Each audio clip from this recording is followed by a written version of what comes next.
We're just going to start in a minute or two. We're looking at chapter 3 of our Storybook Bible. Really glad to have people along to listen in and to tune in every day. Let us know down here. Let us know who's watching, who's listening. These are, as I said, stories from the Bible written by Sally Lloyd Jones for kids and for young children. And so yesterday we looked at the terrible lie and the serpent and how sin entered the world and Adam and Eve were banished from the garden. But we're looking at chapter 3. We're looking at a new beginning. This is the story of Noah's Ark. We find it in Genesis, from Genesis chapter 6. Time passed, and many people filled the earth. Everyone everywhere had forgotten all about God, and they were only doing bad things all the time. God's heart was filled with pain when he saw what had happened to the world that he loved. Everywhere was death and disease and destruction, all the things that God hates most. Now, Noah was God's friend, which was a bit odd in those days because nobody else was. Noah listened to God. Noah talked to God. He just loved being with God the same way you would with your best friend. Noah, God said, things have gone wrong. People have filled my world with hate instead of love. They're destroying themselves. They're destroying each other. And my world too. I have to stop them. First, we'll build an ark. Do you know how to build an ark? Well, neither did Noah. But luckily God knew, and God was going to show him. God told Noah, a storm is coming, but I will rescue you. I promise. I'll send the animals to you, ones that creep and crawl and slither and slime and gallop and hop and bound and climb. And don't forget to pack everyone's food.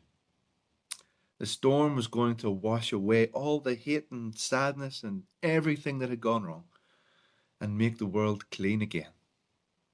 God had thought up a way to keep Noah safe, but Noah was going to have to trust God and do exactly what God told him. So Noah built an ark, which is just short for a very large boat. Noah's neighbours came out to watch and point and laugh because they didn't believe Noah about the boat or about the storm or even needing to be rescued. And Noah must have looked rather silly. His boat was in the desert was nowhere near the sea, and there wasn't even a cloud in the sky. Why would anyone need an umbrella, let alone a boat? Noah didn't mind so much what other people thought. He minded what God thought. So he did just what God had told him to do. And when the ark was ready, God said, all aboard! And Noah's family and all the animals climbed inside. And then God shut the door. And it started raining for minutes that turned into hours, that turned into days, that turned into weeks and weeks. And the rain joined into puddles, into rivers, into lakes, and into a flood that covered the whole world. Their boat, which at once seemed so big, now it seemed very small. But in the middle of the huge storm and the lightning crashes and the thunder and the lightning, through it all, God was with them. And God kept them safe for 40 long days and 40 even longer nights. Finally, the rain stopped, and the sun came out, and Noah threw open all the windows. Hurrah! Everyone shouted.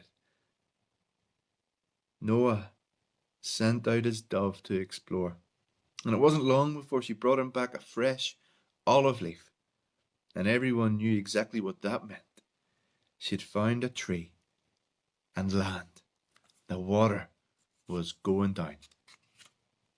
And at last, the boat landed quite suddenly on top of a great mountain.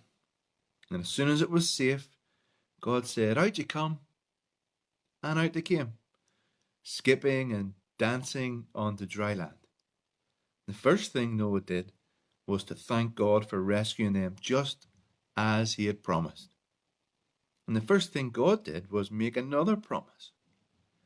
"I won't ever destroy the world again." And like a warrior who puts away his bow and arrow at the end of a great battle, God said, "See, I have hung up my bow in the clouds." And there it was in the clouds, just where the storm meets the sun, was a beautiful bow made of light, the rainbow. And it was a new beginning in God's world. Though it wasn't long before everything went wrong again. But God wasn't surprised. He knew this would happen. And that's why, before the beginning of time, he had another plan, a better plan. A plan not to destroy the world, but to rescue it. A plan to one day send his own Son, the rescuer, the Lord Jesus Christ.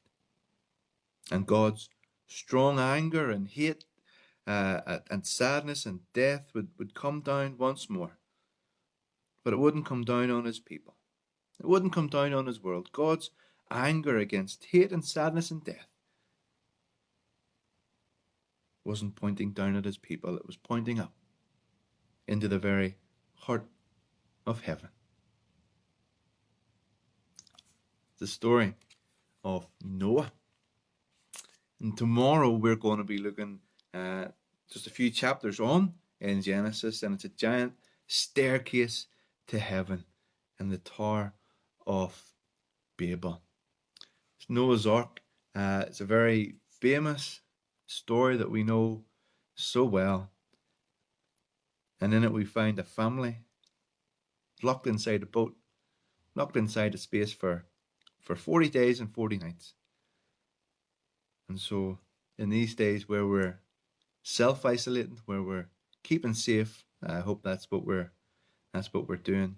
Keep looking up, keep praying, and thank you for listening. As I say, give us a wee comment about who's tuning in, who's watching, and maybe even we'll do some shout outs and things.